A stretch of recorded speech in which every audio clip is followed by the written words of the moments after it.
വിജയെക്കുറിച്ച് ഞാൻ എടുക്കുമ്പോൾ അല്ലെങ്കിൽ ചിന്തിക്കുമ്പോൾ ഏറ്റവും ആദ്യം എനിക്ക് വരുന്നൊരു എലമെൻറ്റ്, ഒരു ആസ്പെക്റ്റ് എന്ന് പറഞ്ഞു കഴിഞ്ഞാൽ അദ്ദേഹത്തിൻ്റെ ഒരു സ്ട്രഗിൾ പ്ലസ് കൺസിസ്റ്റൻസിയുടെ ഒരു ആസ്പെക്റ്റാണ്. ഉദാഹരണം പറഞ്ഞാൽ കുറേ ബുദ്ധിമുട്ടുകളിലൂടെ കടന്ന ശേഷം നമ്മൾ തുടർന്ന് പരിശ്രമിക്കുകയാണെങ്കിൽ ഒരു വിജയം കൈവരിക്കാൻ പറ്റും എന്നുള്ളതിൻ്റെ ഒരു ബെസ്റ്റ് എക്സാമ്പിളാണ്. അതായത് ഇളയ ദളപതി എന്നുള്ള ദളപതിയിലോട്ടുള്ള അദ്ദേഹത്തിൻ്റെ ഒരു വളർച്ച. അതിലൊരു എക്സാമ്പിളാണ് എനിക്ക് എടുക്കാൻ തോന്നുന്നു വെച്ചാൽ ലിയോയുടെ ഒരു ടൈറ്റിൽ കാർഡ് നിങ്ങൾ കണ്ടാൽ ആ ടൈറ്റിൽ കാർഡ് പിന്നീട് രജനീകാന്തിൻ്റെ കൂലിയിൽ പോലും അതേപോലത്തെ ഒരു ഫോർമാറ്റാണ് എടുത്തേക്കുന്നത്. അപ്പം രജനീകാന്തിനെ വരെ ഇൻഫ്ലുവൻസ് ചെയ്യാനുള്ള തലത്തിൽ അദ്ദേഹത്തിന് എത്താൻ പറ്റിയത് എന്നെ സംബന്ധിച്ചോളം ഒരു പോസിറ്റീവായിട്ടുള്ള ഒരു റോൾ മോഡൽ പോലെ എനിക്ക് തോന്നിയിട്ടുണ്ട്. കാരണം പരിശ്രമിച്ചുകൊണ്ടിരുന്നാൽ നമുക്ക് വിജയം ലഭിക്കും, നമുക്കൊരു നമ്മുടേതായിട്ടൊരു സിഗ്നേച്ചർ പതിപ്പിക്കാൻ പറ്റും എന്ന് ഞാൻ വിശ്വസിക്കുന്ന ഒരു ഇൻസ്പിറേഷണൽ കഥാപാത്രമാണ് വിജയ്.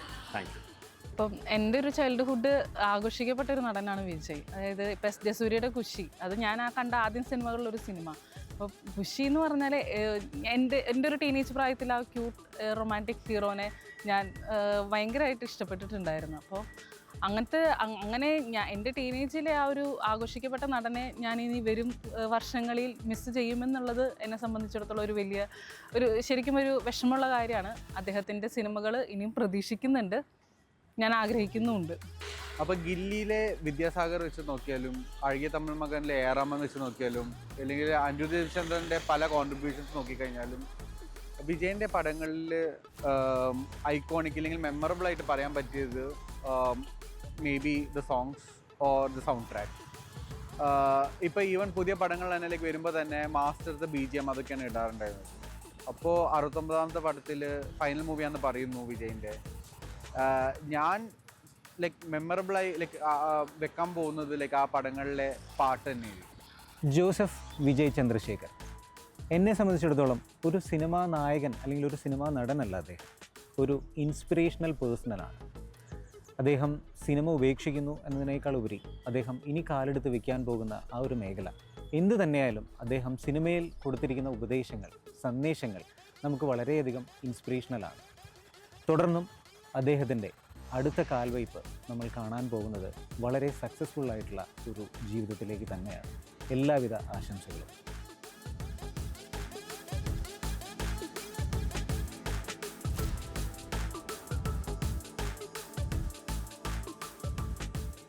വർഷം 1984. ഒരു ബാലതാരമായി വെള്ളിത്തിരയിലേക്ക് ചുവടുവെക്കുമ്പോൾ ഈ കുഞ്ഞു താരത്തിന് 10 വയസ്സ്. തുടർന്ന് ചെറിയ ചെറിയ വേഷങ്ങൾ ഈ കുഞ്ഞു താരത്തെ തേടി എത്താൻ തുടങ്ങി. ഏകദേശം ഒരു 8 വർഷങ്ങൾക്കിപ്പുറം ഒരു നായക വേഷം എടുത്തണിയുമ്പോൾ അദ്ദേഹത്തിന് 18 വയസ്സ്. ഈ കഥയിലെ ട്വിസ്റ്റ് എന്താണെന്ന് വെച്ചാൽ അദ്ദേഹം സിനിമ ചെയ്ത് വെച്ചിരിക്കുന്ന അതിലുള്ള ട്വിസ്റ്റുകളെ പോലെ തന്നെ സ്വന്തം ജീവിതത്തിലും വന്നിരിക്കുന്ന ട്വിസ്റ്റ് എന്താണെന്ന് വെച്ചാൽ 2 സിനിമകളിലും ആദ്യമായി വന്ന അരങ്ങേറിയ 2 സിനിമകളിലും സംവിധായകൻ സ്വന്തം അച്ഛനായിരുന്നു. നിർമ്മാതാവ് സംവിധായകൻ S.A. ചന്ദ്രശേഖർ, മാതാവ് Shobha Chandrasekhar. Welcome to our podcast reflection. ഒരു ആരാധക വൃന്ദം എടുത്ത് നമ്മൾ നോക്കിയാൽ ലോകമെമ്പാടുമുള്ള ആരാധകരുണ്ട്. ആദ്യമായി നമുക്ക് കേരളത്തിലേക്ക് തന്നെ വരാം. പറഞ്ഞു വരുന്നത് നമ്മുടെ ദളപതി, ഇളയ ദളപതി വിജയ്. തീർച്ചയായിട്ടും. ഇപ്പം ഞാൻ ഒന്ന് തിരിച്ചാലോചിക്കുമ്പോഴത്തേക്ക് എവിടെയാണ് ഞാൻ ഒരു വിജയ് സിനിമ ആദ്യമായിട്ട് ആസ്വദിക്കാൻ തുടങ്ങിയത് എന്നുള്ള രീതിയിൽ ഞാൻ ചിന്തിക്കുകയായിരുന്നു. അപ്പം എനിക്ക് എന്നെ സംബന്ധിച്ച് പേഴ്സണലി എൻ്റെ ഒരു അനുഭവം എന്ന് വെച്ചാൽ എൻ്റെ ഒരു അങ്കിൾ പോണ്ടിച്ചേരിയിലുണ്ടായിരുന്നു. അപ്പോൾ ഞാനൊരിക്കൽ ഒരു അവധിക്കാലത്ത് അവിടെ പോയപ്പോൾ പുള്ളി എന്നെ കൊണ്ട് ആദ്യമായിട്ട് ഗില്ലി ഒരു സിനിമ സെക്കൻഡ് ഷോയ്ക്ക് കൊണ്ടുപോയിട്ടുണ്ട്.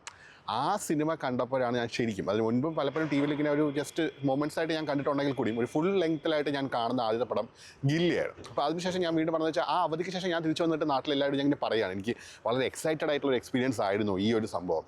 അതിനുശേഷം ഞാൻ പലരോടും സംസാരിക്കുമ്പോഴും എന്തുകൊണ്ട്, ഇപ്പോൾ ഉദാഹരണം പറയുകയാണ്, ഇപ്പോൾ നമ്മൾ തന്നെ ഇത്രയും ചർച്ച ചെയ്യുന്ന എവിടെയാണ്, കേരളത്തിൽ വിജയുടെ ഒരു പടത്തിൻ്റെ ആ ഒരു ആഘാതം, ഒരു ഇമ്പാക്റ്റിനെ കുറിച്ച് നമ്മൾ ചർച്ച ചെയ്യുകയാണ്. ആ രീതിയിലോട്ട് ഉള്ള ഒരു എക്സ്പാൻഷൻ എന്തുകൊണ്ടുണ്ടായി എന്നുള്ളതിൽ നമ്മളൊന്ന് ആലോചിക്കുമ്പോഴത്തേക്കും പലപ്പോഴും എനിക്ക് തൊട്ടുള്ളൊരു ഘടകം എന്ന് വെച്ച് കഴിഞ്ഞാൽ മേ ബി നമുക്ക് റിലേറ്റ് ചെയ്യാൻ പറ്റുന്ന ഒരു തൊട്ടടുത്തുള്ള ഒരു നായകൻ, നമുക്ക് വളരെ റിലേറ്റബിൾ ആയിട്ടുള്ള എന്നാൽ സാധാരണക്കായിട്ടുള്ളൊരു പയ്യൻ നമ്മുടെ അനുഭവിക്കുന്ന പല പ്രശ്നങ്ങളും ചാമ്പ്യൻ ചെയ്തിട്ട് പുള്ളി അതിനുവേണ്ടി ഫൈറ്റ് ചെയ്യുന്നത് കാണുന്നത് പലപ്പോഴും പലർക്കും ഒരു ഉത്തേജനമായിട്ട് തോന്നിയിട്ടുള്ളത് പോലെയാണ്.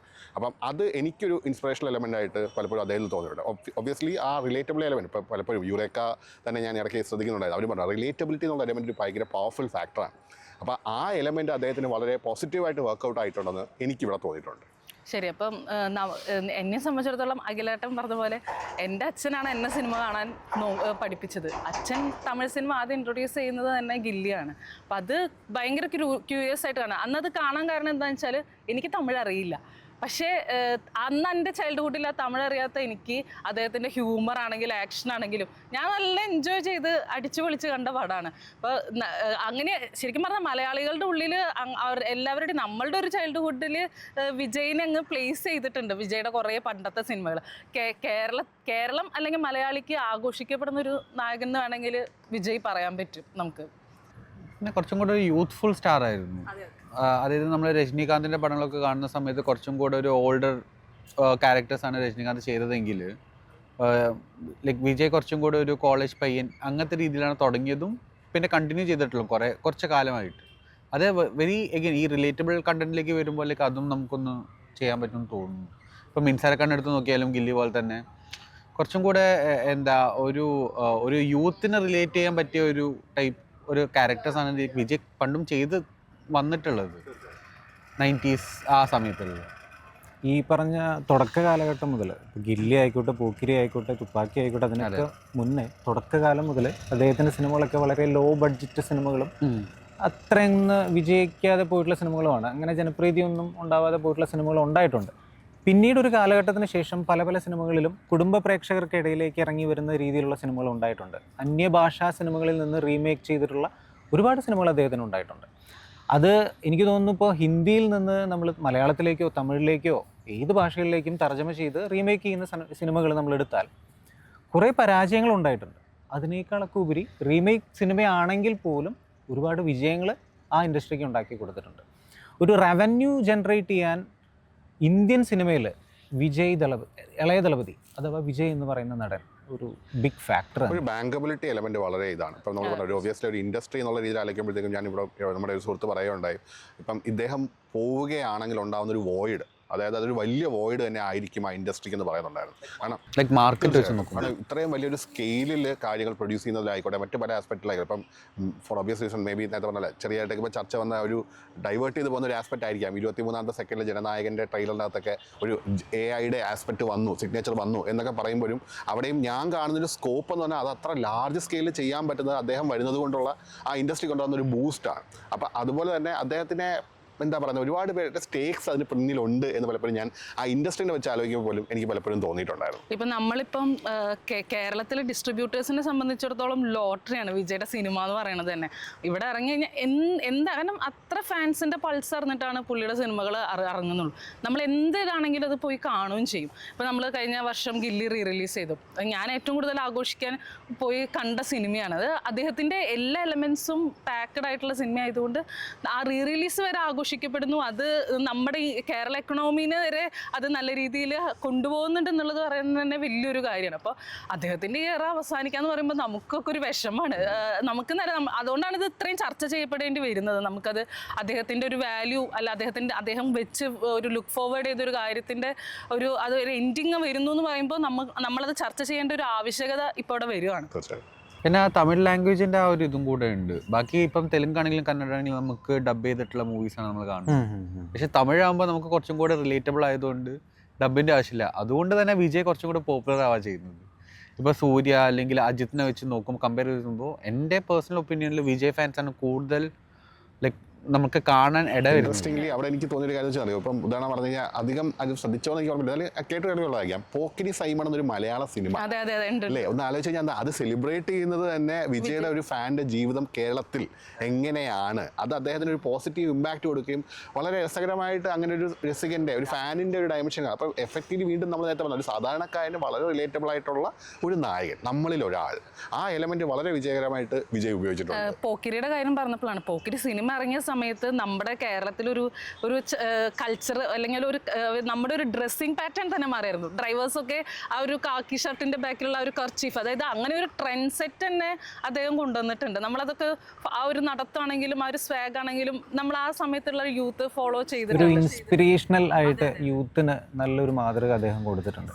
ഇപ്പോൾ അദ്ദേഹത്തിൻ്റെ തുടക്ക കാലഘട്ടത്തിൽ തന്നെ നമ്മൾ ശ്രദ്ധിച്ചാൽ അറിയാൻ പറ്റും, ആളുകൾ ഒരുപാട് പരാമർശിച്ചിട്ടുള്ള കാര്യങ്ങളാണ് ഭംഗിയില്ലാത്തൊരു നടൻ, ഒരുപാട് സിനിമകളിലൊന്നും അഭിനയിച്ചിട്ടില്ലെങ്കിലും അഭിനയിക്കാൻ അറിയാത്ത നടൻ, അങ്ങനെയുള്ള സാഹചര്യങ്ങളിൽ കൂടി ഓവർകം ചെയ്ത് ഇന്ന് എത്തി നിൽക്കുന്ന ആ ഒരു സാഹചര്യം നമ്മളൊന്ന് ചിന്തിച്ച് നോക്കിയാൽ, അധികം സിനിമകളൊന്നും ചെയ്തിട്ടില്ല. ഈ ജനനായകൻ എന്ന് പറയുന്ന സിനിമ 69ാമത് സിനിമയാണ്. എന്നിട്ട് തമിഴ് സിനിമ ഇൻഡസ്ട്രിയിൽ മാത്രമല്ല, ലോക സിനിമ ഇൻഡസ്ട്രിയെ തന്നെ എടുത്തു നോക്കുകയാണെന്നുള്ള എത്രത്തോളം ഇമ്പാക്റ്റ് അദ്ദേഹം ഉണ്ടാക്കി വെച്ചിട്ടുണ്ട്. ആ തരണം ചെയ്തു വന്നിട്ടുള്ള കാലഘട്ടങ്ങൾ ഒന്ന് പുറകിലേക്ക് ചിന്തിച്ചാൽ തന്നെ നമുക്ക് മനസ്സിലാക്കാം.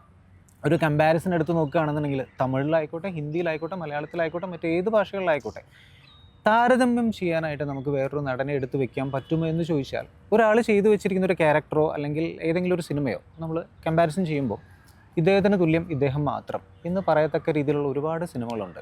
ആക്ഷൻ ആയിക്കോട്ടെ, ലവ് സിനിമാസ് ആയിക്കോട്ടെ, കുടുംബ ചിത്രങ്ങളായിക്കോട്ടെ, ഏത് തന്നെ അദ്ദേഹത്തിന് അതിന് നല്ലൊരു മാതൃക സിനിമയ്ക്ക് കൊടുക്കാനായിട്ട് സാധിച്ചിട്ടുണ്ട്. മേ ബി ഇവിടെ ആലോചിക്കുന്ന വെച്ചാൽ ഇപ്പം പലപ്പോഴും പറഞ്ഞില്ലേ, ഒരു ഉയർച്ച മാത്രമല്ലല്ലോ, ഒരുപാട് ചലഞ്ചസ് ഇപ്പോൾ ഫേസ് ചെയ്യുന്ന പറയുമ്പോഴും അതായത് ആ ഒരു ചില പീരീഡുകളിൽ പുള്ളി കുറേ ബുദ്ധിമുട്ടുകൾ അനുഭവിച്ചിട്ടുള്ളത് പോലെ, ഡൗൺഫോളുകൾ ഉണ്ടായിട്ടുള്ളത് പോലെ ഒക്കെ തോന്നുമ്പോഴും, അവിടെ കരിയർ സ്ലംബ് ഉണ്ടാകുന്ന പോലെയൊക്കെ വരുമ്പോഴും ഞാൻ ആലോചിച്ചിട്ടുണ്ട്. ഇപ്പം ചിലപ്പോൾ നമ്മൾ തന്നെ പറയാറുണ്ട്, ഇപ്പം ഒബ്വിയസ്ലി താങ്കൾ പറഞ്ഞ പോലെ നെപ്പോട്ടിസം ഇതിനകത്തൊരു വലിയ ഒരു പ്രശ്നം തന്നെ ആയിരുന്നു. അപ്പോൾ ആ നെപ്പോട്ടിസം എലമെൻറ്റ് നമ്മൾ പലപ്പോഴും വൺ സൈഡഡ് ആയിട്ട് കാണുന്ന പോലെ എനിക്ക് ചിലപ്പോൾ തോന്നിയിട്ടുണ്ട്. കാരണം അവർക്കും ഒരു പ്രഷറുണ്ട്, പലപ്പോഴും അവർ ചർച്ച ചെയ്യപ്പെടാത്ത ഒരു സ്റ്റാറിൻ്റെ മകൻ അല്ലെങ്കിൽ പറഞ്ഞ ഈ ഫെറ്റേണിറ്റി എന്ന് വരുന്ന ഒരാളുടെ ഒരു ഈസി ആയതുകൊണ്ടുള്ള ഒരു ഒബ്വിയസ്ലി അങ്ങനത്തെ ഒരു പ്രഷർ വരുമ്പോഴും കൺസിസ്റ്റൻ്റായിട്ട് നിന്ന് ഇങ്ങനൊരു പേരുണ്ടാക്കിയെടുക്കാൻ അദ്ദേഹത്തിന് തുനിഞ്ഞു കഴിഞ്ഞു എന്നുള്ളത് ഒന്നാമത്തെ കാര്യം. രണ്ട്, അദ്ദേഹത്തിന് എനിക്ക് തോന്നിയൊരു ഓപ്പൺനെസ് ആണ് അദ്ദേഹം. പലപ്പോഴും ഇപ്പോൾ വെച്ച് കഴിഞ്ഞാൽ അനിരുദ്ധമായിട്ട് അദ്ദേഹത്തിൻ്റെ, അതായത് ഇപ്പോൾ നമ്മളൊരു മ്യൂസിക് എന്നുള്ള ഡയമെൻഷൻ ആലോചിക്കുകയാണെങ്കിൽ അനിരുദ്ധമായിട്ടുള്ളൊരു ഇൻട്രാക്ഷനാണ് ഞാൻ ഇതിനകത്ത് ഏറ്റവും ഒരു ഇൻസ്പിറേഷനായിട്ട് ഞാൻ എടുത്തത്. കാരണം ഒരു പോയിന്റിൽ പുള്ളി കുറേ നാൾ വന്നിരുന്ന പാറ്റേൺ ബ്രേക്ക് ചെയ്യണം, എന്നാലേ ഇനി അദ്ദേഹത്തിന് നിലനിൽപ്പുള്ളൂ എന്നുള്ള രീതിയിൽ അദ്ദേഹം ചെയ്തപ്പോഴാണ് ഏകദേശം എനിക്ക് മനസ്സിലാകുന്നത് വെച്ചാൽ മേ ബി കത്തിയാണ് നമ്മുടെ സെൽഫി പിള്ള എന്നൊക്കെയുള്ള സിനിമ, ആ പാട്ടിലൊക്കെ അദ്ദേഹം വരുന്നത് വെച്ച് കഴിഞ്ഞാൽ അത് കഴിഞ്ഞപ്പോൾ അദ്ദേഹത്തിന് കുറച്ചൊരു സക്സസ് ഉണ്ട്. എന്നാൽ എല്ലാ പാട്ടിലും അദ്ദേഹത്തെ മനോഹരമാണ്. ലൈക്ക് ആ ഐഡന്റിറ്റി മാറുകയും പിന്നെ സ്റ്റിക്ക് ചെയ്യുകയും ചെയ്യും. അതിൽ ഇൻഡസ്ട്രിയിൽ പറഞ്ഞത് ഞാൻ കുറച്ച് പഠിപ്പിലേക്ക് ഇതായിട്ട് പറയുകയാണെന്ന് വെച്ച് കഴിഞ്ഞാൽ പറഞ്ഞാൽ ഞങ്ങൾ കഴിഞ്ഞ ദിവസം പറയാനുണ്ട്, ഇപ്പോൾ സെൽഫി പിള്ള എന്നുള്ള സിനിമയുടെ പാട്ടിൻ്റെ കമൻറ്റുകൾ യൂട്യൂബിൽ നോക്കുകയാണെങ്കിൽ ഒരാൾ വന്ന് അവിടെ പ്രത്യേകം താങ്ക്സ് പറയുന്നുണ്ട്. കാരണം എന്ന് വെച്ച് കഴിഞ്ഞാൽ ജുപ്പിറ്ററിന് എത്ര മൂണുണ്ട് എന്നുള്ള ചോദ്യത്തിൻ്റെ ഉത്തരം ഏതോ പരീക്ഷയ്ക്ക് അദ്ദേഹത്തിന് എഴുതാൻ പറ്റിയതിൻ്റെ ലിറിക്സ് ശ്രദ്ധിച്ചപ്പോഴാണ്. അപ്പോൾ വളരെ ട്രിവിയലായിട്ടൊരു കാര്യമാണ്. ബട്ട് സ്റ്റിൽ പറഞ്ഞല്ലേ, ആൾക്കാർ നമ്മൾ വിചാരിക്കുന്നില്ലല്ലോ, നമ്മളൊരു കാര്യം മുന്നോട്ട് വെക്കുമ്പോഴും എന്താണ് മറ്റുള്ളവർ കണക്ട് ആവുന്നത് വളരെ ചോദിച്ചു ഒരു ക്വസ്റ്റ്യനബിൾ ആയിട്ടുള്ള ഒരു ആസ്പെക്റ്റാണ്. ബട്ട് ഈ പറഞ്ഞല്ലേ, അവിടെ അദ്ദേഹം അങ്ങനെ ഒരു പുതിയ സംവിധായകൻ, മ്യൂസിക് ഡയറക്ടറായിട്ട് കോർഡിനേറ്റ് ചെയ്യാനോ അല്ലെങ്കിൽ പറഞ്ഞ മറ്റൊരു ടീമുമായിട്ടൊക്കെ യങ്സ്റ്റേഴ്സുമായിട്ട് ഡയറക്ടേഴ്സുമായിട്ട് ഒരു അറ്റാച്ച് ചെയ്യാൻ അല്ലെങ്കിൽ അവരുമായിട്ട് അസോസിയേറ്റ് ചെയ്യാനുള്ള ഒരു ഓപ്പൺനെസ് അദ്ദേഹത്തിന് വലിയൊരു പോസിറ്റീവ് സ്ട്രെങ്ത് ആയിട്ട് ഞാൻ ലൈക്ക് ആ സ്പേസ് ഒരുക്കി കൊടുത്തു, ലൈക്ക് പുതിയ വോയിസിന് വരാൻ വേണ്ടിയിട്ട്. അത് വിജയനെ പോലത്തെ ഒരു ഇൻഫ്രാസ്ട്രക്ചറൽ ഇതിനെ പറ്റുള്ളൂ. ശരിയാണ്. ഈ ഓപ്പണേഴ്സ് എന്ന് പറഞ്ഞത് ഈ മ്യൂസിക് ഡയറക്ടേഴ്സ് മാത്രമല്ല കേട്ടോ, നമ്മളുടെ ഇപ്പോൾ വരുന്ന എല്ലാ ന്യൂ കമേഴ്സ് ആയിട്ടുള്ള എല്ലാ ഡയറക്ടേഴ്സിനും ഒരു വലിയൊരു ഡോറ് തുറന്നു കൊടുക്കുകയാണ് വിജയ് സിനിമ ചെയ്തിട്ടുള്ളത്. ഇപ്പോൾ ആറ്റ്ലിക്കാണെങ്കിലും ഇപ്പോൾ തെരി, മെഴ്സൽ, ബിഗില്, അതുപോലെ തന്നെ AR മുരുകദോസ്, അതുപോലെ തന്നെ നമ്മുടെ ലിയോ, ലോകേഷ് കനകരാജിൻ്റെ മാസ്റ്റർ ലിയോ. അപ്പം ഇങ്ങനെയുള്ള ഡയറക്ടേഴ്സിന് ശരിക്കും പറഞ്ഞാൽ ഭയങ്കര അപ്പം തന്നെ അതുവരെയുള്ള സിനിമകളുടെ ഒരു കണ്ടന്റ് ക്രിയേഷൻ വരെ മാറി. പുള്ളിയുടെ ക്യാരക്ടേഴ്സിന് വേറൊരു ഡയമെൻഷൻ കൊടുത്തുകൊണ്ടാണ് പുള്ളി ഭയങ്കര ഫോക്കസ്ഡ് ആയിട്ട് കുറച്ചും കൂടി നല്ല രീതിയിലുള്ള ക്യാരക്ടേഴ്സ് പുള്ളി ചെയ്തു തുടങ്ങിയിട്ടുണ്ട്. പക്ഷേ എനിക്ക് തോന്നുന്നു ലോകേഷ് കനകരാജിനെ പോലത്തെ ലൈക്ക് എഗെയിൻ അദ്ദേഹം തന്നെ ലൈക്ക് ഒരു പേരാണ്, ഒരു ബ്രാൻഡാണ്. അപ്പോൾ കൈദിയൊക്കെ കഴിഞ്ഞ് വരുമ്പോൾ ലൈക്ക് വിജയനെ പോലത്തെ ഒരു വലിയൊരു സ്റ്റാറിനെ ഫോക്കസ് ചെയ്യാൻ നോക്കുന്ന സമയത്ത് അത്ര വലിയൊരു ഡയറക്ടറിന് വരെ ചാലഞ്ചാണ്. ലൈക്ക് അത്രയും വലിയൊരു സ്ക്രീനിൽ ലൈക്ക് വിജയനെ ഫില്ല് ചെയ്യാന്ന് വെച്ചാൽ തന്നെ. അപ്പോൾ അത് നമുക്ക് ആ ലിയോയിൽ കാണാനും പറ്റുന്നുണ്ട് കുറേയൊക്കെ. വേണമെങ്കിൽ എനിക്ക് പറയാൻ തോന്നും, ഇപ്പോൾ ലിമിറ്റേഷൻസ് ഒന്നും ഇല്ലാത്തൊരു നായകൻ എന്നല്ല, ഒരു നടൻ എന്ന് അദ്ദേഹത്തിനെ നമുക്ക് പറയാം. കാരണം ഇപ്പോൾ തമിഴ് ഫിലിം ഇൻഡസ്ട്രി എടുത്ത് നോക്കുകയാണെന്നുണ്ടെങ്കിൽ ഒരുപാട് സ്റ്റാർസ് ഉണ്ട്. സൂപ്പർ സ്റ്റാർസിൽ ഒരു വലിയൊരു താരനിര തന്നെയുണ്ട്. മ്യൂസിക്കിൻ്റെ കാര്യം പറഞ്ഞപ്പോൾ തന്നെയാണ് ഞാൻ ആ കാര്യം ഓർത്തത്. എത്രയോ സിനിമകളിൽ അദ്ദേഹം തന്നെ പാടി അഭിനയിച്ചിട്ടുണ്ട്. അതിനൊരു പാരമ്പര്യം അദ്ദേഹത്തിനുണ്ട്. അദ്ദേഹത്തിൻ്റെ അമ്മ ഈ ശോഭ ചന്ദ്രശേഖർ എന്ന് പറയുന്നത് ഒരു പിന്നണി ഗായികയാണ്, ഒരു സംഗീതജ്ഞയാണ്. അതുപോലെ ഒരു ലിമിറ്റേഷൻ ഇല്ലാതെ തന്നെ എല്ലാം ആക്ഷൻ ചിത്രങ്ങളായിക്കോട്ടെ, കോമഡി ചിത്രങ്ങളായിക്കോട്ടെ, ഏത് തലത്തിലുള്ള സിനിമകളിലേക്ക് നമ്മൾ പോയാലും അദ്ദേഹം ചുവട് വെച്ച് കയറി വന്നിട്ടുള്ള 100 കോടി ക്ലബിലേക്കും 200 കോടി ക്ലബിലേക്കും 300 കോടി ക്ലബിലേക്കുള്ള സിനിമകളിലൊക്കെ ചൈത്രയാത്ര നമ്മൾ നോക്കിക്കഴിഞ്ഞാൽ അദ്ദേഹത്തിൻ്റേതായൊരു വ്യക്തിമുദ്ര പതിപ്പിച്ചിട്ടുള്ള ഒരുപാട് സ്ഥലങ്ങൾ നമുക്ക് കാണാം. ഇവിടെ ഒരു ചെറിയൊരു ഭിന്നാഭിപ്രായം ഉള്ളതുപോലെ എനിക്ക് തോന്നിയെന്ന് വെച്ച് കഴിഞ്ഞാൽ ഇപ്പോൾ എൻ്റെ ഒരു സുഹൃത്ത് പറയുണ്ടായി, അദ്ദേഹത്തിന് ഒരു വലിയ സ്കിൽ എന്ന് വെച്ചാൽ പറയാൻ ഫാൻസിൻ്റെ പൾസ് അറിഞ്ഞ് ചെയ്യാൻ പറ്റുന്ന പോലെ ആ ഒരു എലമെൻറ്റിൽ ഞാൻ ആലോചിച്ച് വെച്ചാൽ ഒരു ടിപ്പിക്കൽ വിജയ് പടം എടുത്തു കഴിഞ്ഞാൽ അദ്ദേഹത്തിൻ്റെ സിനിമയിലെ മറ്റേ എന്താ ഒരു ആക്ഷൻ ആസ്പെക്റ്റ് ആയിക്കൊള്ളട്ടെ, അല്ലെങ്കിൽ കുറച്ചുകൂടെ ഡാൻസിൻ്റെ ആസ്പെക്റ്റുകളായിക്കോട്ടെ, പാട്ട് അദ്ദേഹം തന്നെ പാടുന്നൊരു എലമെൻ്റ് ആയിക്കൊള്ളട്ടെ, ചില കാര്യങ്ങൾ ഒരുപാട് റെസണേറ്റ് ചെയ്യുന്നുണ്ട് അവരുടെ ഫാൻസുമായിട്ട്. അപ്പോൾ എനിക്ക് തോന്നുന്നു വെച്ചാൽ അദ്ദേഹം ഈ ആ സ്ട്രെങ്ത്തുകൾ പുള്ളി കുറച്ചുകൂടെ നല്ല രീതിയിൽ വിനിയോഗിക്കുന്നതായിട്ട് എനിക്ക് പലപ്പോഴും തോന്നിയിട്ടുണ്ട്. അപ്പോൾ അതുകൊണ്ടാണ് മേ ബി നമ്മളിപ്പോൾ പറഞ്ഞില്ല, ഇപ്പം കഴിഞ്ഞ ദിവസം പറയുണ്ടായി എന്താ സെൽഫി പ്ലേ പോലത്തെ അല്ലെങ്കിൽ ഗൂഗിൾ എന്നുള്ള പാട്ടുകളായിക്കോട്ടെ, അപ്പം ഒരു പോയിന്റിന് ശേഷം അദ്ദേഹത്തിൻ്റെ ഒരു പാട്ട് ഒരു സിനിമയിൽ കാണും മിക്കവാറും ഒക്കെ. പക്ഷേ അതെല്ലാം നല്ല രീതിയിൽ പഞ്ചി ആയിട്ടുള്ള ഈ പറഞ്ഞ ക്യാച്ചി ആയിട്ടുള്ള യൂത്തിനിടയിൽ അത് ഭയങ്കരമായിട്ട് ഹിറ്റാവുന്ന രീതിയിലുള്ള ലൈക്ക് സോഷ്യൽ മീഡിയയ്ക്ക് മുന്നേ തന്നെ വൈറലാവുന്ന ഒരു എക്സാമ്പിൾ എൻ്റെ കഴിഞ്ഞ ദിവസം പള്ളിപ്പെരുന്നാളായിരുന്നു വീട്ടിൽ. അതായത് ഇപ്പോഴും ഇത്ര വർഷങ്ങൾക്ക് ശേഷം പാൻഡസിന് പറഞ്ഞ് അപ്പടിപ്പോട് ഇത് തന്നെയാണ്. അതായത് അത്രയും ആളുകളെ എണിപ്പിച്ച് കൈയടിപ്പിക്കുക അല്ലെങ്കിൽ ഡാൻസ് കളിപ്പിക്കുന്ന ലെവലിലോട്ടുള്ള വിജയ് സോങ്സ്. അതെ അതെ, ഒരു സെലിബ്രേഷൻ മൂഡിലുള്ള ഇപ്പോൾ ഗാനമേളയോ അല്ലെങ്കിൽ ഈ പള്ളിപ്പെരുന്നാൾ അങ്ങനെയുള്ള ബാൻഡ് സെറ്റ് മൂഡിലൊക്കെ വന്നാലും വിജയുടെ ഒരു സിനിമ എന്തെങ്കിലും ഇല്ലാത്തൊരു എലമെൻ്റ് ഇല്ലാത്തൊരു കാര്യവും നമുക്ക് ചിന്തിക്കാൻ പറ്റില്ല. അത്രയും ഇപ്പോൾ നമ്മൾ മലയാളത്തിലേക്ക് വരുമ്പോൾ ഇപ്പോൾ നമ്മുടെ മോഹൻലാലോ മമ്മൂട്ടിയോ ഇത്രയും ഇൻഡസ്ട്രിയിൽ ഇത്രയും വർഷമായിട്ട് നിൽക്കുന്നു. എനിക്ക് തോന്നുന്നു ഒരു 33 വർഷമായിട്ട് അദ്ദേഹം ഈ 69ാമത്തെ സിനിമ ചെയ്യുമ്പോൾ ഏകദേശം തമിഴ് ഫിലിം ഇൻഡസ്ട്രിയിൽ 33 വർഷം തികയാണ്.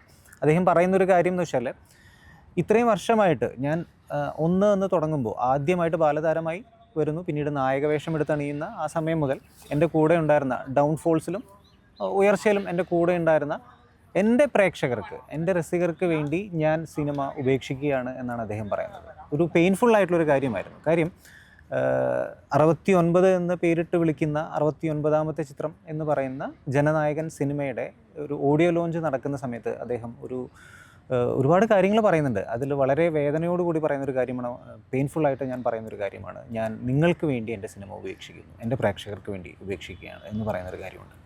അപ്പോഴും അദ്ദേഹം ഇമോഷണൽ ആയിട്ടല്ല അത് പറയുന്നത്. എത്രയോ എനിക്ക് തോന്നുന്നു 1,25,000-ൽ പരം ഓഡിയൻസ് ഉണ്ടായിരുന്ന ഒരു സദസ്സായിരുന്നു ഈ പറയുന്ന മലേഷ്യയിൽ അദ്ദേഹത്തിൻ്റെ ഓഡിയോ ലോഞ്ച് നടക്കുന്ന ആ സമയത്ത്. മലേഷ്യയിൽ മാത്രമല്ല, നേരത്തെ ഞാൻ സൂചിപ്പിച്ച പോലെ ലോകത്തെമ്പാടുമുള്ള നമ്മുടെ കേരളത്തിലാവാം, കർണാടകയിലാവാം, തെലുങ്കാനയിലാവാം, ഇന്ത്യയിൽ ഒട്ടെമ്പാടും ഒരു ആരാധക വൃന്ദം എടുത്തു നോക്കിക്കഴിഞ്ഞാൽ നല്ല ഒരു രീതിയിൽ അദ്ദേഹത്തിൻ്റെ ആ ഒരു സ്റ്റാർ ഉയർന്നു നിൽക്കുക തന്നെ ചെയ്യുന്ന ഒരു നടൻ തന്നെയാണ് തീർത്തും നമുക്ക് പറയാൻ പറ്റും. അദ്ദേഹത്തിൻ്റെ ഒരു സാന്നിധ്യമില്ലായ്മ ഇനി തമിഴ് സിനിമയിൽ നിന്ന് മാത്രമല്ല ഇന്ത്യൻ സിനിമയിൽ നമുക്ക് ഒരുപാട് വിഷമിപ്പിക്കുന്ന ഒരു കാര്യം. ആ ഒരു കോണ്ടെക്സ്റ്റിൽ ഞാൻ ജസ്റ്റ് തന്നോടൊന്ന് ചോദിച്ചു പോകാണ് ബേസിക്കലി. അപ്പം ഈ സിനിമകളിൽ താൻ ആസ് എൻ വുമൺ ഓഡിയൻസ് ആലോചിക്കുമ്പം തനിക്ക് ഇൻസ്പിറേഷൻ ആയിട്ടുള്ള സ്ത്രീ കഥാപാത്രങ്ങൾ അല്ലെങ്കിൽ അവരുടെ റെപ്രസെൻറ്റേഷൻ ഈ ആസ്പെക്ട് താൻ എങ്ങനെയായിരിക്കും കാണുന്നത്? നമ്മൾ എസ്പെഷ്യലി നമ്മുടെ മലയാളികളെ നോക്കുമ്പോൾ നമ്മൾ കുറച്ചുകൂടി ഭയങ്കര കണ്ടന്റ് ഓറിയൻറ്റഡ് ആയിട്ട് സിനിമകൾ കാണുന്ന ആളുകളാണ്. അപ്പം ഞാൻ നേരത്തെ പറഞ്ഞ പോലെ നമ്മുടെ പുതിയ ഡയറക്ടേഴ്സിൻ്റെ ഇപ്പോഴത്തെ കണ്ടന്റ് ഭയങ്കര നല്ല പ്രതീക്ഷ തരുന്ന കണ്ടന്റുകളാണ്. വിജയ് അതിൻ്റെ ഉള്ള സ്കോപ്പും കൊടുത്തിട്ടുണ്ട്. ഇപ്പോൾ പുതിയത് ഇറങ്ങിയിട്ടുള്ള നമ്മുടെ ലിയോ എടുക്കുകയാണെന്നുണ്ടെങ്കിലും അതുപോലെ തന്നെ ബിഗിൽ എടുക്കുകയാണെന്നുണ്ടെങ്കിലും, ബിഗിൽ എന്ന് പറയുന്നത് വുമൻ ഓറിയൻറ്റഡ് ആയിട്ടുള്ള ഒരു മൂവിയാണ്. ഭയങ്കര എല്ലാവർക്കും ഇൻസ്പിറേഷൻ കൊടുക്കുന്ന, അതിൽ സിംഗപ്പണി എന്നുള്ള പാട്ട് പോലും അത്രയും ട്രെൻഡ് സെറ്റ് ചെയ്തിട്ടുള്ള ഒരു പാട്ടാണ്. പിന്നെ നമ്മുടെ മലയാളിയായിട്ടുള്ള അപർണ അഭിനയിച്ചിട്ടുള്ള ബീസ്റ്റ്, അതിൽ ഈക്വലി ഇമ്പോർട്ടൻ്റ് ആയിട്ടുള്ള ഒരു ക്യാരക്ടറാണ് അപർണയുടെ. നമ്മുടെ ലിയോയിലും മഡോണയുടെ ക്യാരക്ടർ, അതായത് ടിപ്പിക്കൽ സ്റ്റീരിയോടൈപ്പ് സിസ്റ്റർ അല്ലാതെ ഈ പറഞ്ഞ പോലെ ഒരു ട്വിൻ സിസ്റ്ററാണ്. അതായത് വിജയ്ക്കൊപ്പം തന്നെയുള്ള ഒരു ആക്ഷൻ, അതുപോലെ തന്നെ മാസ്, ഒരു ബോൾഡ് ആയിട്ടുള്ള ഒരു ക്യാരക്ടർ വുമൺ അവിടെ റെപ്രസെന്റ് ചെയ്തത്. അത് നമുക്കത് കാണുമ്പോൾ, എനിക്കത് കാണുമ്പോൾ ഒരു സന്തോഷമാണ്. ഇപ്പോൾ വരാമോണ ജനനായകൻ മബിത റെപ്രസെന്റ് ചെയ്യുന്നു നമ്മുടെ മലയാളികളെ. അപ്പോൾ അത് ഒരു സന്തോഷമാണ്, നമുക്കൊരു ഇൻസ്പിറേഷനാണ്. വിജയ് അങ്ങനെ ഒരു സ്പേസ് കൊടുക്കുന്നുണ്ട്, വിജയ് സിനിമകളിൽ അങ്ങനെ ഒരു സ്പേസ് ഉണ്ടെന്ന് പറയുന്നത് തന്നെ അതൊരു വലിയ കാര്യമാണ്. ഞാനത് നന്നായി ആസ്വദിച്ചിട്ടുള്ള സിനിമയാണ്. ഇപ്പം ലിയോ എസ്പെഷ്യലി ലിയോനെ നമ്മൾ മഡോണനെ നമ്മൾ ശ്രദ്ധിക്കുന്നേ ഇല്ല, നമ്മൾ വരുന്ന അറിയുന്നില്ല, ഒരു സർപ്രൈസ് എലമെൻ്റ് ആയിരുന്നു. അപ്പോൾ വിജയ് സിനിമകളിൽ ഉറപ്പായിട്ടും ഈ പറഞ്ഞ പോലെ സോഷ്യൽ സ്ത്രീകളെ വുമണോട് എങ്ങനെ റെസ്പെക്റ്റ് വേണം, കുട്ടികളോട് എങ്ങനെ വേണം, അല്ലെങ്കിൽ അവർ സേഫ് ആയിട്ടുള്ള ഒരു കമ്മ്യൂണിറ്റി എങ്ങനെ ബിൽഡ് ചെയ്യും, ഇങ്ങനെയുള്ള ഒരുപാട് മെസ്സേജസ് പാസ് ചെയ്തുകൊണ്ടാണ് ഓരോ വിജയ് സിനിമ ഇപ്പോൾ അവസാനിക്കുന്നത്. അപ്പോൾ അതൊരു വലിയൊരു കാര്യം തന്നെയാണ്. അദ്ദേഹം ഇപ്പോൾ സെബാസ്റ്റ്യൻ ചേട്ടൻ പറഞ്ഞ പോലെ നമ്മളുടെ അദ്ദേഹം നിർത്തുവാണെന്ന് പറയുമ്പോഴും ഒരു എക്സ്പെക്റ്റേഷൻ ഇട്ടുകൊണ്ടാണ് നിർത്തുന്നത്. ഇനി എന്തെന്നുള്ള ഒരു സാധനം അത് ആ സോഷ്യലി റെലവൻ്റ് ആയിട്ടുള്ള കാര്യങ്ങൾക്കാണ് അദ്ദേഹം പോകുന്നതെന്നുള്ളത് വളരെ ഒരു മെസ്സേജ് തരുന്ന ഒരു കാര്യം തന്നെയാണ്. ലൈക്ക് പീക്കിൽ തന്നെ നിർത്തി പോകുന്നതല്ല, പീക്കിൽ തന്നെ ലൈക്ക് എന്താ പറയുക, he's moving on to something better, bigger, അങ്ങനത്തെ പുതിയ രീതി. തുടക്കം. അതെ, പക്ഷേ എനിക്ക് തോന്നുന്നു അത് നമുക്ക് വിജയന്റെ കരിയർ ട്രാജക്ടറിയിലും കാണാൻ പറ്റുമായിരുന്നു. കാരണം ഈ നേരത്തെ പറഞ്ഞ പോലെ ഫാമിലിക്ക് പറ്റിയൊരു പടങ്ങൾ എടുക്കുന്ന ഒരു ആക്ഷൻ റൊമാൻസ് സ്റ്റാർ ആയിരുന്നു വിജയ് തുടക്കത്തിൽ. പക്ഷെ പോക്രി പോലത്തെ ഒരു സിനിമ അദ്ദേഹം റീഇൻവെൻറ്റ് ചെയ്യാൻ തന്നെയാണ് ലൈക്ക് എടുക്കുന്നത്. ഞാൻ എവിടെയോ വായിച്ചു, ലൈക്ക് മഹേഷ് ബാബു ലൈക്ക് ഒരു ചൈൽഡ്ഹുഡ് ഫ്രണ്ട് ആയിരുന്നു. അപ്പോൾ മഹേഷ് ബാബുവിൻ്റെ ഒരു പടം തെലുങ്കാനയിൽ ലൈക്ക് അന്ന് ആന്ധ്രാപ്രദേശിൽ ഹിറ്റാവുകയും അത് തമിഴ്നാട്ടിലേക്ക് ലൈക്ക് ആ തമിഴ് സൊസൈറ്റിയിലേക്ക് റെലവൻ്റ് ആയിട്ടുള്ള രീതിയിൽ കൊണ്ടുവരികയും, അപ്പോൾ പ്രഭുദേവനെ പോലത്തെ അന്ന് വരെ ലൈക്ക് എന്താ അങ്ങനത്തെ പടം ചെയ്ത പ്രഭുദേവനെ പോലത്തെ ഒരു ഡയറക്ടറിനെ കൊണ്ടുവരുന്നു. എനിക്ക് തോന്നുന്നു സെക്കൻഡോ തേർഡോ ഫിലിമാണ് പ്രഭുദേവൻ്റെ. എന്നിട്ട് പോക്രി പോലത്തെ ഒരു പടം ചെയ്യും, അത് ആദ്യത്തെ 50 കോടി ക്രോസ് ചെയ്യുന്ന പടവും അങ്ങനെ ലൈക്ക് ബെഞ്ച് മാർക്ക് സെറ്റ് ചെയ്യുന്ന ഒരു പടം ആക്കി എടുക്കുകയും ചെയ്തു. ഞാൻ ഗില്ലിയൊക്കെ കണ്ടിട്ടുണ്ടെങ്കിലും പോക്രി കാണുമ്പോഴാണ് ഓക്കെ ഒരു ആക്ഷൻ ത്രില്ലർ ലൈക്ക് എൻ്റെ ഒരു ലാംഗ്വേജ് സംസാരിക്കുന്ന പോലെ എനിക്ക് തോന്നിയത്. അപ്പോൾ അതുകൊണ്ട് തന്നെ ആ പോക്രി ലൈക്ക് ഒരു കരിയർ ഷിഫ്റ്റാണ്. പിന്നെ ആ പറഞ്ഞ പോലെ തന്നെ അത് കഴിഞ്ഞിട്ട് കത്തി. ഇപ്പോൾ അനിരുദ്ധ് രവിചന്ദ്രനെ പോലത്തെ ഒരു യങ് വോയിസിനെ കൊണ്ടുവന്നിട്ട് ലൈക്ക് എന്താ പറയുക, അങ്ങനെ ഒരു ഐഡൻറ്റിറ്റി സെറ്റ് ചെയ്യാൻ സഹായിക്കുന്നു, സെറ്റ് ആകുന്നു. അതൊക്കെ എന്താ പറയുക വിജയനെ കൊണ്ട് തന്നെ ചെയ്യാൻ പറ്റിയൊരു ആ കരിയർ ട്രജക്ടറിയിലത്തെ ഒരു എന്താ പറയുക റൈറ്റോ ലെഫ്റ്റോ. മേ ബി ഇതിനോടൊപ്പം തന്നെ ഇപ്പം നമ്മളിപ്പോൾ എടുക്കുകയാണ് ഈ ഓരോന്നിലും അപ്പം ഓരോ സക്സസ്ഫുൾ ആയിട്ട് പുതിയ പടങ്ങൾ എടുക്കുമ്പോഴും ഈക്വലി കോമ്പിറ്റൻ്റ് ആയിട്ടുള്ള അല്ലെങ്കിൽ ഭയങ്കര കിടിലമായിട്ടുള്ള ഒരു വില്ലനും ഉണ്ട് അവിടെ തന്നെ. പലപ്പോഴും ഞാൻ ആലോചിക്കാം ഇപ്പോൾ പ്രകാശ ജലത്തിൽ ഇപ്പം അങ്ങനെ ആലോചിക്കുമ്പോൾ അത്യം അന്ന് ആലോചിക്കുക ഓരോ പടം ഗില്ലിയൊക്കെ എടുത്തിന് ഐ ലവ് യു എന്ന് പറഞ്ഞിട്ട് ആ ഒരു ഭയങ്കര എന്താ വില്ലനുമായിട്ട് നായകൻ ഉണ്ടാക്കുന്നില്ല. അങ്ങനത്തെ രീതിയിലൊക്കെ കൊണ്ടുവരുന്ന ഒരു ഭയങ്കര കിടിലമായിട്ടുള്ള ഒരു വില്ലൻ, എന്താ പറയുക അതിനെ എൻകറേജ് ചെയ്യുന്ന ഒരു സംഭവം. ഇപ്പം മേ ബി എനിക്ക് പേഴ്സണലി പിന്നീട് ഭയങ്കര ഇഷ്ടമുള്ള ഒരു പടം മാസ്റ്ററാണ്. അപ്പോൾ മാസ്റ്റർ കാണുമ്പോൾ അത്യം എന്താ പറയുക മറ്റേ ആ കൺവെൻഷൻസ് കഴിഞ്ഞ ദിവസം ഇദ്ദേഹം തന്നെ എന്നോട് പറയായിരുന്നു ആ കൺവെൻഷനെ ബ്രേക്ക് ചെയ്യാണ് അവിടെ. അതായത് എന്താണ് വളരെ ആൽക്കഹോളിക് ആയിട്ടുള്ള സൊസൈറ്റിയിൽ ഒരിക്കലും ഒരു റോൾ മോഡൽ ആക്കാൻ പറ്റാത്ത ഒരു നായകനായിട്ട് വിജയും, എന്നാൽ ഇതൊന്നും ഉപയോഗിക്കാത്ത ടീറ്റോട്ടറായിട്ടുള്ള ഒരു വളരെ മിടുക്കനായിട്ടുള്ള വില്ലനുമായിട്ട് വിജയ് സേതുപതിനെ കൂടെ കൊണ്ടുവരുന്നുണ്ട്. അപ്പോൾ അതിനകത്ത് ഇങ്ങനെ എഗെയിൻ അവിടെ ലേയേഴ്സ് അദ്ദേഹം ഞാൻ പറഞ്ഞു റീസെൻ്റ്ലി വന്ന പടങ്ങളായതുകൊണ്ട് തന്നെ അതിനകത്തെല്ലാം ഒരു എനിക്ക് ഭയങ്കര റെലവൻ്റ് ആയിട്ടുള്ള ആസ്പെക്റ്റുകൾ. അതായത് ഒരു ആസ്പെക്ട് ഞാൻ ഉദ്ദേശം വെച്ചാൽ ഇപ്പം എന്തുകൊണ്ട് വിജയ് സേതുപതി അങ്ങനെ ഒരു നല്ല വില്ലൻ ആവുന്നു, അദ്ദേഹത്തിന് ആ സാഹചര്യത്തെക്കുറിച്ച് പറയുന്നുണ്ട്. പക്ഷേ വിജയുടെ കാര്യത്തെക്കുറിച്ചിട്ട് ഒരുപാട് അങ്ങനെ പറഞ്ഞ ഒരു മിസ്റ്ററി ഷൗഡഡ് ആയിട്ടുള്ള രീതിയിൽ നിർത്തുന്നത് പോലെ തോന്നിയിട്ടുണ്ട്. ബട്ട് അവിടെ വരുന്ന മെസ്സേജ്, അതായത് പറഞ്ഞ ഈ പറഞ്ഞ സോ കോൾഡ് കുട്ടി കുറ്റവാളികൾ എന്ന് നമ്മൾ പണ്ട് നേരത്തെ ഉപയോഗിച്ചുകൊണ്ട് ആ ഒരു വളരെ സെൻസിറ്റീവ് ആയിട്ടുള്ളൊരു വിഷയം വളരെ മനോഹരമായ രീതി. കാരണം അവർക്കൊരു നമ്മളെപ്പോഴും പറയും പ്രൊബേഷൻ എന്നൊക്കെ ഒരു കോൺസെപ്റ്റ് പറയാറുണ്ട്. അതായത് ഒരു ചെറിയ തെറ്റൊക്കെ ആണെങ്കിൽ നമ്മളത് റെക്കോർഡിൽ കീപ്പ് ചെയ്യാൻ പാടില്ല. കാരണം അത് അവർക്ക് ഭാവിയിലോട്ട് പോകുമ്പോൾ ഒരു ലേബൽ കോൺസെപ്റ്റ് പോലെ കുട്ടി കുറ്റവാളി എന്നൊക്കെ ഉള്ള വാക്കുകൾ ഉപയോഗിക്കരുത് നമ്മൾ പറയാറുണ്ട്. ചൈൽഡ് കോൺഫ്ലിക്റ്റ് വിത്ത് ലോ എന്നുള്ളതാണ് ഇപ്പോഴത്തെ പുതിയ കറക്റ്റ് ആയിട്ടുള്ള ടെർമിനോളജി പറയുന്നത്. അപ്പോൾ അങ്ങനത്തെ സെൻസിറ്റീവ് ആയിട്ടുള്ള ഒരു വലിയ വിഷയത്തിനെയൊക്കെ വളരെ സാധാരണക്കാരന് പോലും ഒരു വഴി കണക്റ്റ് ആവുന്നില്ല, മനസ്സിലാക്കി കൊടുക്കുന്ന രീതിയിൽ ആ പടത്തിൽ കാണിച്ചപ്പോൾ ഓണസ്റ്റ്ലി അത് ഭയങ്കരമായിട്ട് എനിക്ക് റെസണേറ്റ് ചെയ്തൊരു പടമാണ് മാസ്റ്റർ എന്നുള്ള പടം. ഇപ്പോൾ നമ്മൾ കമ്പയർ ചെയ്യുകയാണെങ്കിൽ തന്നെ ഇപ്പോൾ ഈ നായകനും നായികയും അങ്ങനെയുള്ള ഓരോ എലമെൻറ്റ്സ് എടുത്ത് നോക്കുകയാണെന്നുണ്ടെങ്കിൽ കൊമേഡിയൻ, ആക്ഷൻ സിനിമകളിലേക്ക് വരികയാണെന്നുണ്ടെങ്കിൽ വില്ലൻ, അത് നമ്മളിപ്പോൾ സംസാരിച്ചു. ഇപ്പോൾ നമ്മൾ ഓരോന്നായിട്ട് എടുത്ത് നോക്കുകയാണെന്നുണ്ടെങ്കിൽ ബെസ്റ്റ് പെയേഴ്സ് എന്ന് നോക്കുകയാണെന്നുണ്ടെങ്കിൽ നമുക്ക് ആദ്യം എൻ്റെ മനസ്സിലേക്ക് വരുന്നത് വിജയ്, തൃഷ. അതുപോലെ വില്ലനായിട്ട് എന്നോട് ചോദിച്ചാൽ ഞാൻ പറയുന്നത് അദ്ദേഹം തന്നെ ഇരട്ടവേഷങ്ങൾ ചെയ്തിട്ടുള്ള അഴകിയ തമിഴ് മകൻ എന്ന് പറയുന്ന പ്രതിനായകനായിട്ട് വന്നിട്ടുള്ള നല്ല ഒരു റോള് തന്നെയാണ്. അതുപോലെ കൊമേഡിയൻ എടുത്ത് പറയാനാണെങ്കിൽ നമുക്ക് അദ്ദേഹം കമ്പയർ ചെയ്തിട്ടിരിക്കുന്ന ഒരുപാട് സിനിമകളുണ്ട്. നേരെ നമ്മൾ പാരമ്പര്യമായിട്ട് വന്നിട്ടുള്ള കാര്യങ്ങളിലേക്ക് എടുത്ത് നോക്കുകയാണെന്നുണ്ടെങ്കിൽ ഇനി ഈ ദളപതി 69ാമത് ചിത്രം ജനനായകൻ എന്ന് പറയുന്ന സിനിമയിലേക്കാണ് എല്ലാവരും കോൺസെൻട്രേറ്റ് ചെയ്യുന്നത്. അതിനുശേഷം ഇനി എന്ത് എന്നുള്ളൊരു ചോദ്യം കൂടെ വരുന്നു. ഈ ഒരു സിനിമ ഒരുപാട് സിനിമകളിലേക്ക് അദ്ദേഹം റീമേക്ക് ചെയ്ത സിനിമകൾ വന്നിട്ടുണ്ട്. എന്നാൽ അത് റൂമേഴ്സാണ് എന്നുള്ള രീതിയിൽ ഇപ്പോൾ പുതിയത് ഇറങ്ങാൻ പോകുന്ന ജനനായകൻ എന്ന് പറയുന്ന സിനിമയെക്കുറിച്ചും ആരാധക വൃന്ദങ്ങൾ പറയുന്നുണ്ട്. അങ്ങനെ ഉണ്ടെങ്കിൽ അതിൻ്റെ ഒരു മറുവശം, ഒരു നാണയത്തിന് 2 വശങ്ങളുണ്ട് എന്ന് പറയുന്ന പോലെ അതിൻ്റെ ഒരു മറുവശം ഞാൻ ചിന്തിക്കുകയാണെങ്കിൽ റീമേക്കുകൾ എടുത്തോട്ടെ. നേരത്തെ ഞാൻ സൂചിപ്പിച്ച പോലെ തന്നെ അതിൽ വിജയങ്ങളുണ്ടായിട്ടുണ്ട്, പരാജയങ്ങളുണ്ടായിട്ടുണ്ട്. ഈ പറയുന്ന സിനിമ ഒരു തെലുങ്ക് സിനിമയുടെ റീമേക്ക് ആണെന്ന് പറയപ്പെടുന്നു. സിനിമ ട്രെയിലർ ഇറങ്ങിയതിന് ശേഷം ആളുകൾ പറയുന്ന, ആരാധക വൃന്ദങ്ങൾ പറയുന്ന ഒരു കാര്യമാണത്. അതിൽ എത്രത്തോളം ഷുവേർട്ടി ഉണ്ടെന്ന് നമുക്കറിയില്ല. സിനിമ 9-ാം തീയതിക്ക് ശേഷം ഇറങ്ങുമ്പോൾ മാത്രമാണ് നമുക്ക് ഇതിൻ്റെ റീമേക്ക് ആണോ അല്ലയോ എന്നുള്ളത്. ആണെങ്കിൽ തന്നെയും ഒരു നായകൻ അല്ലെങ്കിൽ ഒരു നടൻ എന്ന് ഞാൻ അദ്ദേഹത്തെ സ്നേഹിക്കുന്ന ഒരു ആരാധകൻ എന്ന നിലയിൽ ഞാൻ പറയും റീമേക്കുകളായിക്കോട്ടെ, അദ്ദേഹത്തിൻ്റേതായ ഒരു വ്യക്തിമുദ്ര ഉറപ്പായിട്ടും ആ സിനിമയിൽ ഉണ്ടായിരിക്കും. തീർച്ചയായിട്ടും അത് വിജയ് സിനിമ തന്നെയായിരിക്കും എന്ന് തീർത്തും പറയാം. സെബാസ്റ്റ്യൻ ചേട്ടൻ പറഞ്ഞ പോലെ ആയിക്കോട്ടെ, ഇത് ആഘോഷിക്കപ്പെടും. കാരണം 9-ാം തീയതി ഇപ്പം നമ്മൾ തന്നെ നോക്കി, എന്താണെങ്കിലും നമ്മൾ കാണും, പോയിട്ട് എന്തായാലും എല്ലാവരും കാണും.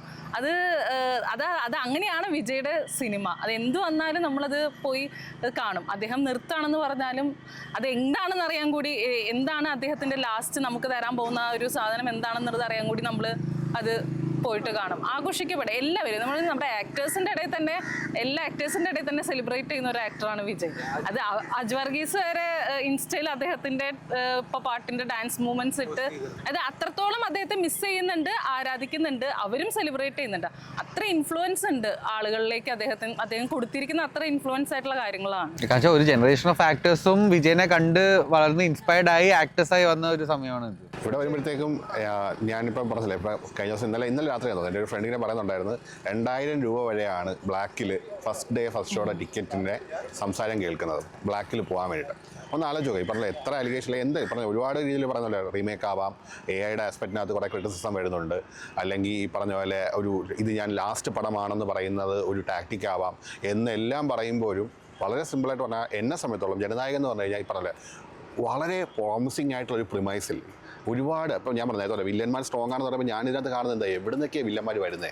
ആ പടത്തിൻ്റെ ട്രെയിലർ കാണുമ്പോൾ ഞാൻ ആലോചിച്ചാൽ ഹിന്ദിയിൽ നിന്നുണ്ട്, ഈ പറഞ്ഞ പ്രകാശ് രാജുണ്ട്, അത് കഴിഞ്ഞിട്ട് സുനിൽ എന്നുള്ള അദ്ദേഹമുണ്ട്. ഇപ്പോൾ എത്ര ഒരു മൾട്ടി കാസ്റ്റായിട്ട് വില്ലനാണ് അതിനകത്ത് തന്നെ ഉള്ളത്. ഞാൻ ഈ ഓരോരുത്തരുടെയും ലെയേഴ്സ് കാണാൻ, അല്ലെങ്കിൽ അവർ കൊണ്ടുവരുന്ന ആ ഒരു കോൺട്രിബ്യൂഷൻ കാണാൻ വേണ്ടി എനിക്ക് വളരെ ഓണസ്റ്റ്ലി ഭയങ്കര ഒരു എക്സൈറ്റ്മെൻ്റ് ഉണ്ട് സത്യം പറഞ്ഞാൽ. അപ്പം എന്നെ സംബന്ധിച്ചോളം സത്യം പറഞ്ഞാൽ ഈ ലാർജർ സ്ക്രീനിൽ ഇദ്ദേഹത്തെ കാണുക, അത് ഒരു സെലിബ്രേഷനായിട്ട് തീർച്ചയായിട്ടും ഞാനും ഒരുപാട് ആഗ്രഹിക്കുന്ന ഒരു കാര്യമാണ്. പിന്നെ എനിക്ക് തോന്നുന്നു വിജയനെ പറ്റി സംസാരിക്കുമ്പോൾ നമുക്ക് പറയാൻ വിട്ടുപോകാൻ പറ്റാത്തൊരു കാര്യം എന്താ വെച്ച് കഴിഞ്ഞാൽ, തമിഴ് മൂവി ഇൻഡസ്ട്രിയിലെ പൊളിറ്റിക്സിൻ്റെ ഒരു ഇൻ്റർസെക്ഷനാണ്. ബാക്കി എല്ലാ ഇൻഡസ്ട്രിയിലും പൊളിറ്റിക്സിനെ പറ്റി സംസാരിക്കാൻ തന്നെ മടിക്കുന്ന ആക്ടേഴ്സ് ഉള്ളപ്പോൾ, ഇപ്പം രജനീകാന്ത് ആയാലും ശരി, വിജയ് ആയാലും ശരി, പ്രകാശ് രാജ് ആയാലും ശരി, ഇവരൊക്കെ ഓപ്പൺലി സംസാരിക്കുകയാണ് അവരുടെ പൊളിറ്റിക്കൽ ഐഡിയോളജീസിനെ പറ്റിയിട്ട്.